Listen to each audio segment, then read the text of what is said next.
আসসালামু আলাইকুম, কাইফা হালুকা, ইয়া আল্লাহ হাবিবি।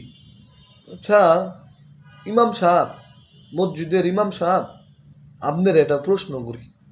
বাইতুল মোকাররমের ইমাম সাহেব, হ্যাঁ, মসজিদের নববীর, মসজিদুল হারামের ইমাম সাহেব, আপনারা খালি আমল আমল আমল আমল আমল করেন। আঁকতে গেলে আমল, হইতে গেলে আমল, বইতে গেলে আমল। আমলে করে কই, আপনারা একটু শুনুন যে, আচ্ছা কইন যে আমল বড় না ইমান বড়? আগে ইমান না আগে আমল? ওই মিয়া, আমার যদি ইমানই ঠিক না থাকে, আমি আমল করলে আমার সাকসেস হইবার পাবো? অন যাইব? অন যাইতো না। তাহলে আগে কি ইমান ঠিক করন লাগবো।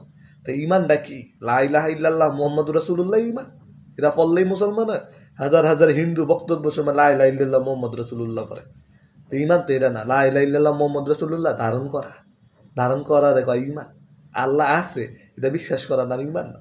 আল্লাহ আছে, আল্লাহর ভয়ে তার গোলামি করা, এটার নাম হয়েছে ইবাদত, ইমান। আমল, তার যে গোলামি করবেন এটা হচ্ছে আমল। লা ইলাহা ইল্লাল্লাহ, বুঝছেন? এটা বাদ দিয়া মানুষ হইত। মানুষ হচ্ছে বড় ধর্ম, আর কোনো ধর্ম নাই, বুঝছেন?